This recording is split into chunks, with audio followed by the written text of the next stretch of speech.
Hello and welcome to this week's edition of Grappone Drive. I'm Hollis from Grappone Automotive Group, and today I have the fantastic 2017 Mazda 3 Hatchback, and this is the Touring 2.5 edition. So I'm going to talk about the different editions that there are this year because Mazda's changed that up. They've redone the interior, slightly refreshed the front end, and it is a great sedan and hatchback, especially now with the Mazda G vectoring control. So let's talk about all of that and more on this week's edition of Grappone Drive.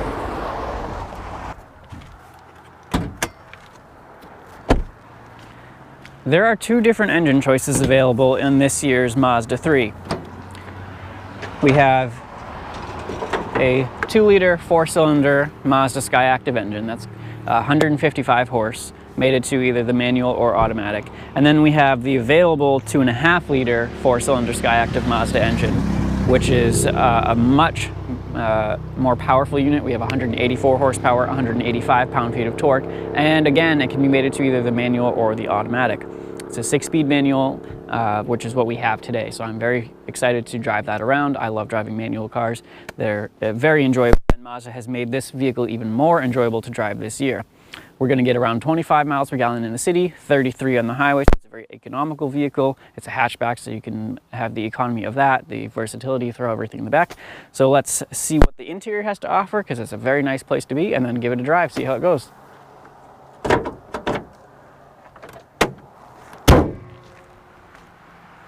This is the cabin of the newly refreshed 2017 Mazda 3, and I gotta tell you, I'm definitely loving it. I honestly, all truthfulness, got into this a couple weeks ago and thought I was in a Mazda 6. That's how good it is.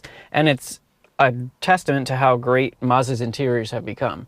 They redid this whole center area this year, so we've got a different screen set up, and then this whole center console has been redone with a beautiful area of sliding cup holders that cover over, and they redid the whole iDrive-like infotainment controls down here. And one of the biggest changes is this. They took away the handbrake and replaced it rather with an electric parking brake.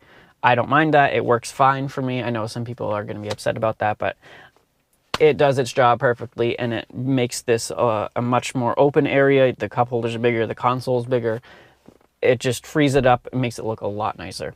But even still, I mean, it's got the same very high quality Mazda feel that they've been doing lately. Everything has a nice touch to it. All the materials are soft, and they just look so much richer than the class of car that we're in. I mean, we're in a vehicle that the starting price on this model is around $23,000, and it feels like this is much higher up, something I greatly appreciate.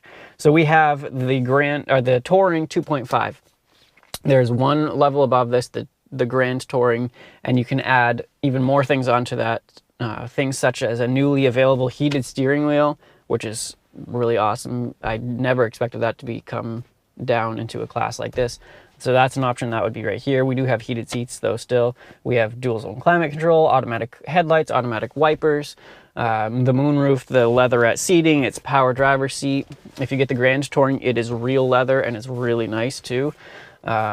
All of our controls, the Bluetooth audio and stereo, it's a touchscreen system with high def radio and Sirius satellite capabilities, and the list goes on and on and on. And I know I've said it already, this is a fun car to drive. You're going to keep hearing me say that over and over and over, especially with this 2.5-liter engine. It's just a hoot to drive. Now, let's check out the back seat, because this is a nice front seat area. Hopefully it is in the back as well. Okay, back seat room. Keep in mind this is a compact car. The door opens nice and wide. I really like that. And I kept my seat exactly where it was, and I'm impressed. Just like that Civic last week that had a lot of room in the back of it, this does too. As you can see, I have plenty of knee room here, more than enough for that seat to come back or for someone taller to be back here. And the seat is high enough off the floor that I can put my feet underneath it, so I don't feel cramped at all. There's a pretty large driveline tunnel here in the middle, so whoever is in the middle seat is probably not going to be the happiest in a long trip, but you could get 2 people back here comfortably, no problem. You could get a third, I just wouldn't make them sit for very long. Nice center armrest. We have cup holders here. We have our adjustable headrests all around. And the headroom isn't bad either, so I can get over a fist, probably fist and a half in between me and the roof. And we have the moonroof, which cuts that out, take that away, and the ceiling is this height all the way up, so it's going to feel a lot roomier and open back there, or back here and up there. So that is excellent as well. And the high quality feel of everything continues back here. They didn't just chop it off because the backseat passengers don't count or anything. We have the map pocket on the back of the passenger seat. All of these door panels still have the same materials that they do up front, minus the very top of the door here. Instead of the soft touch material, it looks the same, but it's a little bit harder material. But even still, that's nothing to quibble over in a vehicle like this. It's a great back seat even still. We do have the grab handles all around. We have a coat hook here and on the passenger side, so you can do whatever you need to there. And it's a very comfortable seat. It's a good angle in the backrest. It's not too reclined, not too bolt upright, so I can't see why your passengers wouldn't be happy back here. So how about the hatch on the Mazda 3? There's no button here on the remote or inside, so it's strictly just the button here, but that is okay. It's a hatchback. You don't really need more than any options than that. And once you open it up, you'll have a nice flat load floor. So it's a low lift over height, and then it steps down even more, so it's nice and low and deep there. We have the nice cover here, the hard cover, so you can put light things on top of it and make sure everything's covered when you shut the hatch. And otherwise, it's a good spot back here. You can flip down the two seats. They're 60-40 split, and you'll be good. You can add in more cargo room. And we do have the light back here, so it's a good basic area back here to load up all your gear and head on out on a trip.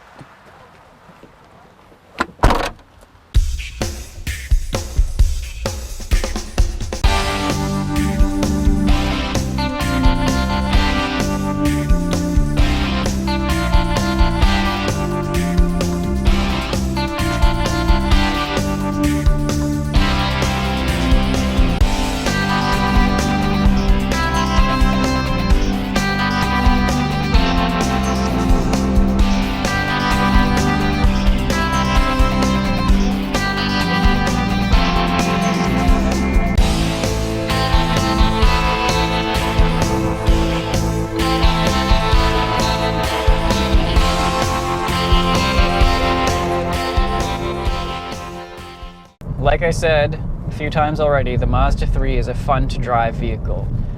This road is very windy and curvy. It's one I take all the time to go and visit friends and family on, so I know it really well, and it's handling it super nicely. It's a fun thing to toss around the corners. And this is also an extremely broken up road, so there's really not one spot on it that's nicely paved.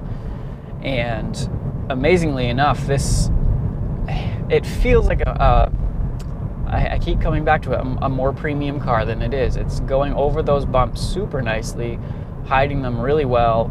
You know they're there, you feel them, but it's not jarring, it's not loud. It's just a muted thump under the tires and a well-damped and controlled feel here in the cabin, which is great. The controls are all easy to use. They're right at hand. You're not searching for it, and they all have a really high quality feel, as do all of the materials. The clutch has a great take up on it. Shifting is nice and crisp. It's easy to drive. It's fun to drive because it has that good power and pickup. It's the same engine that the Mazda 6 and the CX-5 have. So as fun as those are to drive, imagine taking that engine and now putting it in a smaller, lighter weight car. Of course, it's going to be enjoyable to drive. And it's economical too. With that 6-speed manual or the automatic transmission, either one, you're going to get good gas mileage. And on the automatic, you can even get the active grille shutters and other things to enhance that miles per gallon to up it even a little bit more, which is awesome. I really appreciate that Mazda recognizes that their driving enthusiasts, their customers, they want manual transmissions. That's one of the things that Mazda has said in this release of the Mazda 3 is that people want manual transmission still. So with that, they've made sure that the manual transmission is available even now in the highest level Mazda 3 that you can get, which is something that most companies are backing away from. Maybe they're reintroducing manual transmissions, but they're not allowing it in their highest level, whereas Mazda says, nope, we recognize that people want it, so here you go. You can have the nicest Mazda 3 with all of the option packages and still get a manual transmission. I say kudos to them. That is one of the best things I've heard in a long time from any manufacturer, and I want more of them to take note of that and to do the same thing. I don't know that I'll get my wish, but hey, I can dream, right? But this is great. Hopefully you're getting some of the beautiful fall color. It's a little bit more so than it was last week. I'm enjoying this drive. Hopefully you did too. This has been a good vehicle. Well, just like a few weeks ago with the Mazda 6, this is a car I could see myself in. This is a great, fun to drive little vehicle. It has the versatility of the hatchback. It's comfortable inside. It feels nicer than the class that it's in. And with the larger 2.5 liter engine, 184 horse and 185 torque, it's fun too. It's a quick little thing, especially with the 6-speed manual. And that G-vectoring control adds a lot to help that whole handling bit out. It makes it really fun and enjoyable and really feel planted to the ground. This is a great vehicle. Highly, highly recommend checking it out for sure, especially if you enjoy driving. You'll absolutely love this. And even if you don't, you'll probably fall in love with driving after you get out of this. Thank you so much for watching, guys. I'm Hollis from Grappone. Please like, share, subscribe.